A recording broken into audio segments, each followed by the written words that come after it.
Hello friends. स्वागत है हमारे चैनल बैकपैकर ब्लॉग में। हमारी मुंशियारी रोड ट्रिप की आखिरी दिन हम हैं चौकोरी में। चौकोरी पिथौरागढ़ के ही बेरीनाग तहसील में आने वाला बहुत ही सुंदर हिल स्टेशन है और यहाँ से त्रिशूल, नंदा देवी, नंदा कोट और पंचाचूली की पूरी रेंज एक साथ दिखाई देती है। और चौकोर शेप का होने के कारण इसका नाम पड़ा है चौकोरी। इसकी हाइट 6600 फीट है, जो कि नैनीताल से 200 फीट ज़्यादा है। पिछले एपिसोड में आपने देखा हम मुंशियारी से चलकर शाम को चौकोरी के होटल हिमशिखर में आकर रुके थे। इस एपिसोड में आप देखेंगे चौकोरी से लखनऊ की रोड ट्रिप और हम शेयर करेंगे मुंशियारी यात्रा की समरी, जैसे कि एक्सपेंसेस, रुकने की जगह और मुंशियारी कैसे कैसे पहुंचा जा सकता है, मतलब डिफरेंट टाइप की इटनरीज। यह है हमारे होटल से व्यू।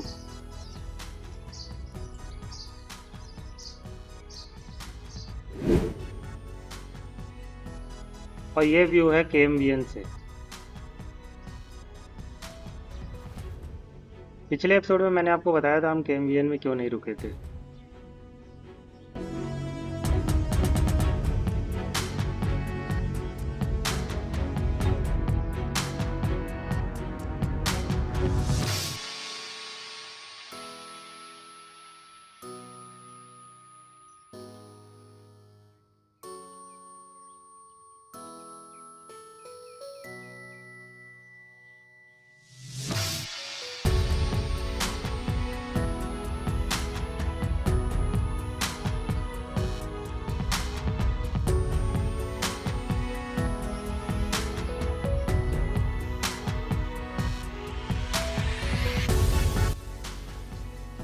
ये है यहाँ का रिसेप्शन एरिया।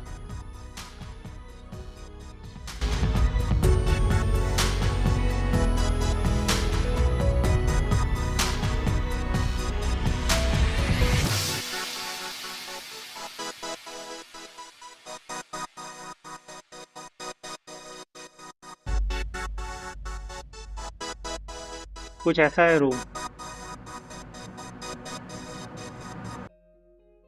फर्स्ट फ्लोर से भी व्यू उतना सही नहीं है, सेकंड फ्लोर से ठीक होना चाहिए। जर्नी शुरू करने से पहले देख लेते हैं मुंशियारी किन किन रास्तों से पहुंचा जा सकता है। तो ये है मेन रूट्स मुंशियारी के लिए। इन सारे रूट्स में घूमने की अलग अलग जगहें कवर होती हैं और सभी से जर्नी करने में अलग ही नज़ारे मिलते हैं। लास्ट के दो रूट्स ज़्यादा एडवेंचरस और सीनिक हैं। इनमें से हमने आते समय पहला रूट लिया था और दूसरे रूट से अब हम लौटेंगे। इसमें स्टार्टिंग और एंडिंग पॉइंट हल्द्वानी और टनकपुर है। यहाँ तक आप बस या ट्रेन से भी पहुँच सकते हो, चाहे आप लखनऊ से आओ या दिल्ली से होते हुए आओ। तो शुरू करते हैं आज की जर्नी। समय हो रहा है 7:15। यह है इस होटल का रिसेप्शन। खाने के अलावा इस होटल में सब बढ़िया था। और हाँ, कमरे के अंदर मोबाइल पे नेट नहीं आ रहा था। मोबाइल कमरे के बाहर रखकर हॉटस्पॉट बना के लैपटॉप पे काम करना पड़ा। तो अब चलते हैं गाड़ी पे और निकलते हैं। इस ट्रिप के पहले दिन हम पिथौरागढ़, दूसरे दिन बिरथी और बाकी 2 दिन मुंशियारी में रुके थे। और कल शाम हम मुंशियारी से चलकर चौकोड़ी में पहुंचे थे।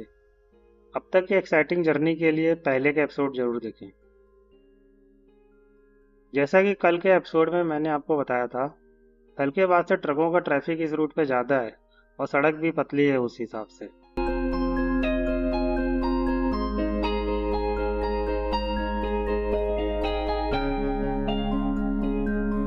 लौटने की जर्नी हम करेंगे बेरीनाग, गंगोली घाट, लोहा घाट, चंपावत, टनकपुर, खटीमा होते हुए। इसके बाद दिल्ली की तरफ जाने वाले लोग रुद्रपुर, रामनगर होते हुए जा सकते हैं और हम पीलीभीत टाइगर रिजर्व, गोला, सीतापुर होते हुए लखनऊ पहुंचेंगे।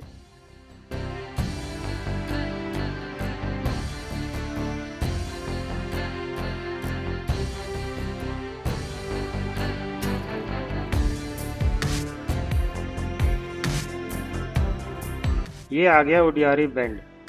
कल हम यहीं से लेफ्ट से आए थे, थल से होते हुए। आज हम राइट जाएंगे बेरीनाग को।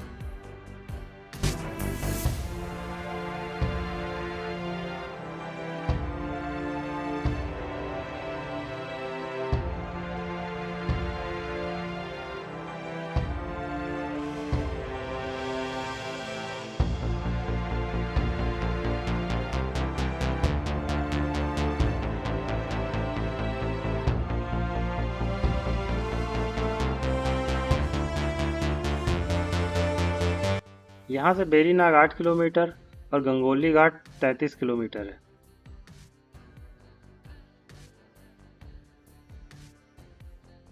बेरीनाग पिथौरागढ़ की एक तहसील है जिसे नागों की भूमि के नाम पर जाना जाता है। यहाँ बेरीनाग टेम्पल है जहाँ नाग देवता की पूजा की जाती है और इसी के नाम पर इस जगह का नाम बेरीनाग पड़ा है। इस क्षेत्र में बेरीनाग के अलावा और भी नागों के मंदिर हैं जिनमें प्रमुख हैं धौली नाग, पेड़ी नाग, पिंगली नाग, काली नाग, सुंदरी नाग और वासुकी नाग।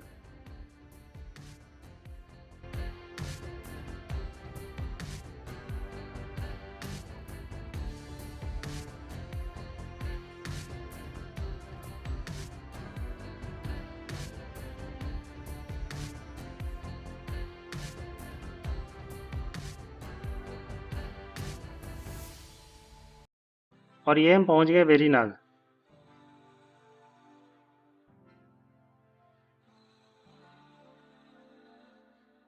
हमें जाना था बाईपास से पर हम सीधे चले आए। अब रिवर्स करना पड़ेगा। ये रोड थोड़ा पतली है। धार्मिक मान्यताओं के आधार पर यमुना नदी में राज करने वाले कालिया नाग को जब श्री कृष्ण जी ने पराजित किया था तो उसे यमुना नदी छोड़कर हिमालयी क्षेत्र में जाने को कहा। तब से कालिया नाग इस क्षेत्र में आकर राज करने लगा। इतिहास के हिसाब से आर्यों के इस क्षेत्र में आने से पहले यहाँ पर नाग वंश का शासन काल था। नाग वंश के राजा बेनी माधव के नाम पर यहाँ का नाम पड़ा। बाकी मंदिर भी नाग वंश के राजाओं के नाम पर बनाए गए। 13वीं शताब्दी के दौरान यहाँ पर कत्यूरी शासकों का शासन था और 16वीं शताब्दी में यहाँ गोरखाओं का राज हो गया। तब भी यहाँ बहुत से नाग निकलते थे, तो उस समय नागों को शांत करने के लिए मंदिरों का निर्माण किया गया। बेरीनाग मंदिर की इम्पोर्टेंस इसी से आप समझ सकते हो कि इसे मानसखंड कॉरिडोर में शामिल किया गया है। जैसे गढ़वाल या केदारखंड में 4 धाम परियोजना है, उसी तरह कुमाऊं या मानसखंड में मानसखंड कॉरिडोर नाम से प्रोजेक्ट तैयार किया जा रहा है, जिसे मंदिर माला प्रोजेक्ट भी कहा जा रहा है। इसके तहत कुमाऊं के प्रमुख मंदिरों को बेहतर सड़कों से कनेक्ट किया जाएगा। गढ़वाल और कुमाऊं के बीच रोड कनेक्टिविटी भी सुधारी जाएगी। पिथौरागढ़ के 6 मंदिरों को इसमें शामिल किया गया है, जिसमें से 3 पिथौरागढ़ रूट पे हैं, जो कि हैं मोस्टमानू मंदिर, थल केदार मंदिर और मलयनाथ मंदिर। और बाकी 3 मंदिर बेरीनाग मंदिर, पाताल भुवनेश्वर और हाट कालिका मंदिर इसी रूट पे पड़ते हैं। इसी से आप समझ सकते हो कि ये रूट कितना इम्पोर्टेंट है।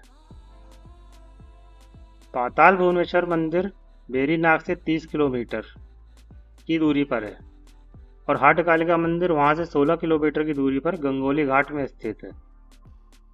वैसे हम इन मंदिरों को इस बार नहीं देख पाएंगे क्योंकि हमें डायरेक्ट लखनऊ पहुंचना है आज। आप जर्नी ऐसे प्लान कर सकते हो कि जाने में लोहा घाट और लौटने में चंपावत रुक लो अगर समय है तो। इससे जाते समय लोहा घाट के जगह घूमते हुए पिथौरागढ़ जा सकते हैं और लौटने में इस रूट के तीनों मंदिर दर्शन करते हुए चंपावत रुककर अगले दिन चंपावत की जगह घूमते हुए आगे की जर्नी स्टार्ट कर सकते हैं।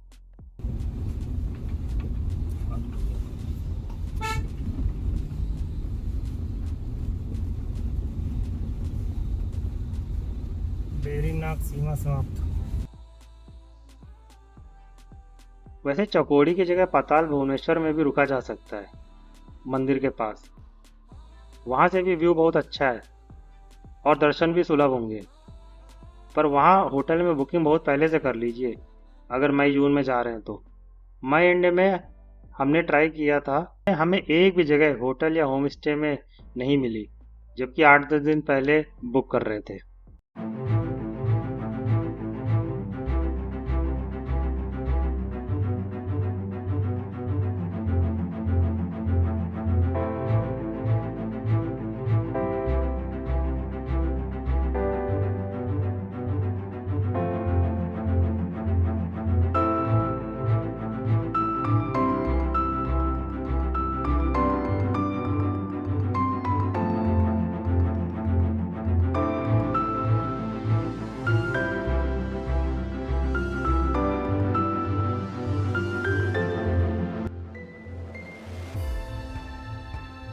ऊपर से अच्छा कितना लग रहा है, देखिए आप इधर।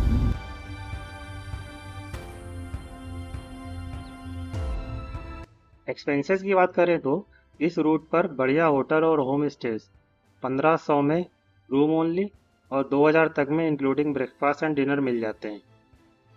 तो हमारी इस ट्रिप में 5 रात और 6 दिन का लगभग 10,000 होटल का, 12,000 पेट्रोल का और 3,000 खाने का खर्चा आया। मतलब 25,000 के अप्रॉक्स पूरी ट्रिप का खर्चा आया। और अगर आप लोहाघाट और चंपावत भी रुकते हो, लगभग 30,000 में आराम से पूरी ट्रिप हो जाएगी पूरे वीक की। अगर आप अपनी गाड़ी की जगह टैक्सी बुक करके जाते हो टनकपुर या हल्द्वानी से, तो अर्टिगा का 4800 से 5,000 और बोलेरो का 5500 के अप्रॉक्स डेली का खर्चा आता है। और बाकी आप हल्द्वानी या टनकपुर तक ट्रेन या बस का अपना खर्चा ऐड कर सकते हो। इस हिसाब से आप कैलकुलेट कर सकते हो कि इस ट्रिप पे आपका कितना खर्चा आ सकता है।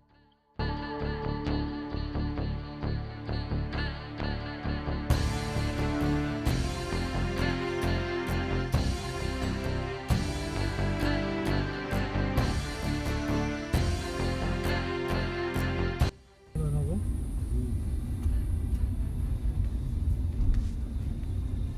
ये अल्मोड़ा 80, हल्द्वानी 170 और पिथौरागढ़ इधर है, बाकी उधर है 38। पिथौरागढ़ यहाँ से 38 रह गए।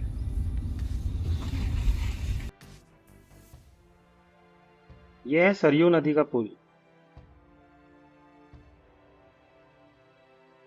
और सामने संगम है सरयू और पद्मावती नदी का।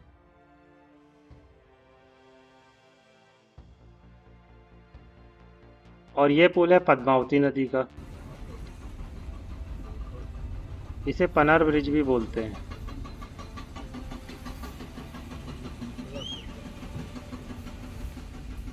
राइट से रोड गई है अल्मोड़ा को और सामने से लोहाघाट को।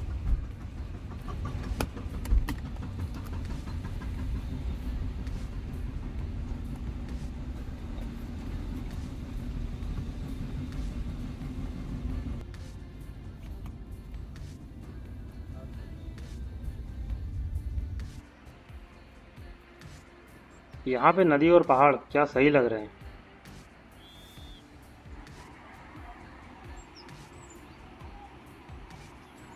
जेसीबी से रेत का खनन हो रहा है।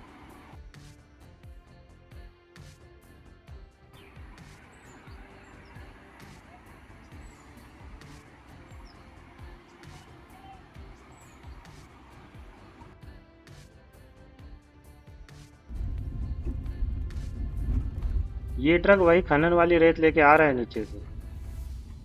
मतलब यहाँ से नीचे नदी पे जाया जा सकता है।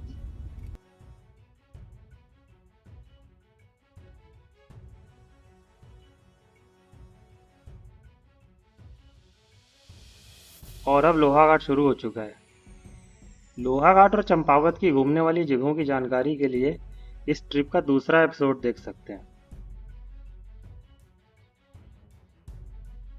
ये नदी रामगंगा नदी है जो हमें आते समय थल के पहले मिली थी और नचनी तक साथ थी।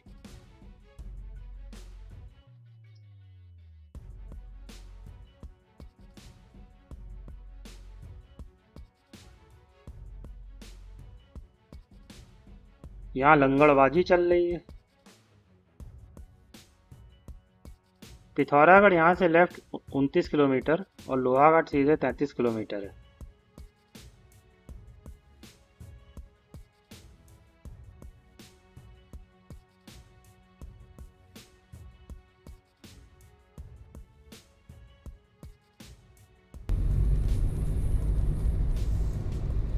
दीप भोजनालय। वैसे इस रूट पे अच्छे ढाबे वगैरह नहीं है ज़्यादा। ये बना हुआ है व्यू पॉइंट। टनकपुर 105।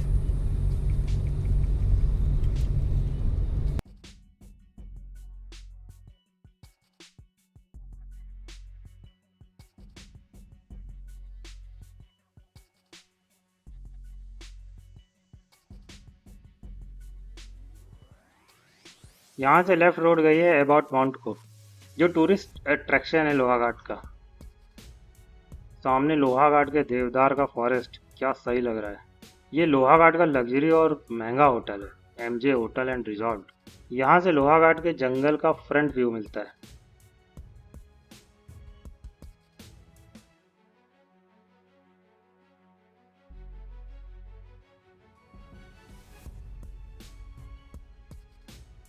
और यहाँ से शुरू होती है लोहाघाट मार्केट, जो हमने सेकंड एपिसोड में दिखाई थी। ये है लोहाघाट बस स्टैंड। लोहाघाट से चंपावत और टनकपुर की पूरी जर्नी देखने और यहाँ की घूमने वाली जगहों की जानकारी के लिए इस सीरीज का सेकंड एपिसोड देखें।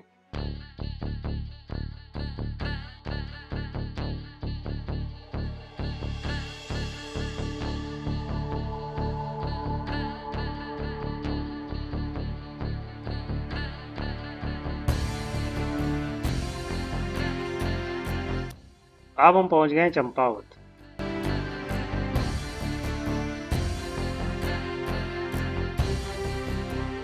यह है बालेश्वर टेम्पल का रास्ता, राइट में जो रेड वाला गेट बना हुआ है।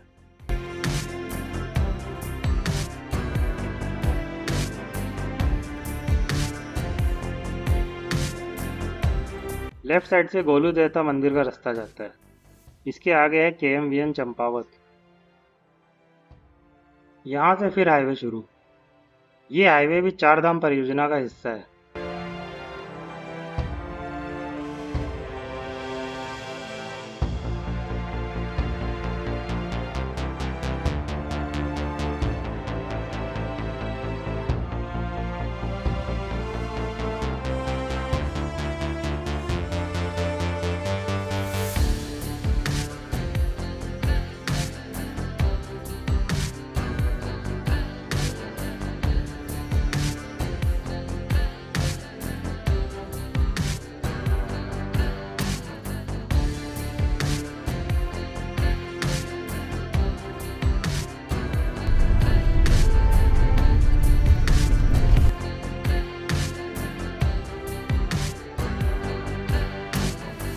चंपावत और टनकपुर के बीच यही एक बड़ा ढाबा है जिसमें बसेस भी रुकती हैं।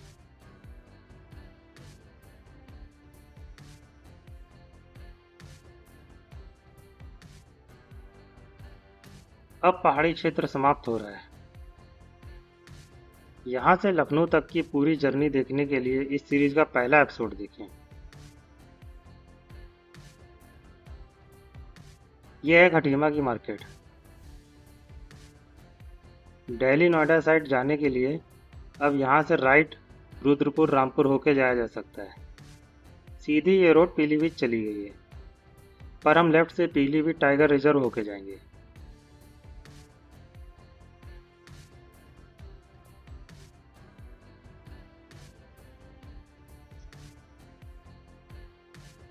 और अब हम एंटर कर रहे हैं वन्य क्षेत्र में।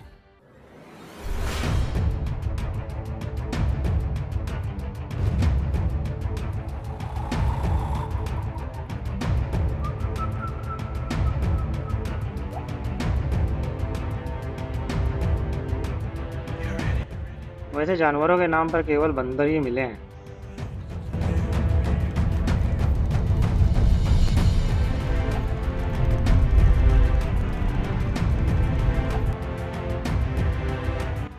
ये है चूका बीच का गेट।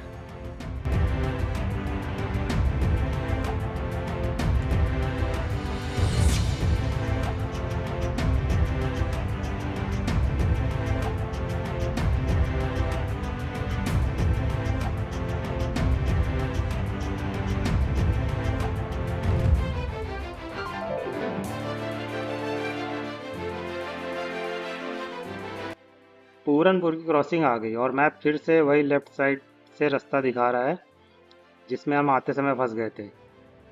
पर जैसा कि फर्स्ट एपिसोड में हमने दिखाया था, ये रास्ता आपको अवॉइड करना है।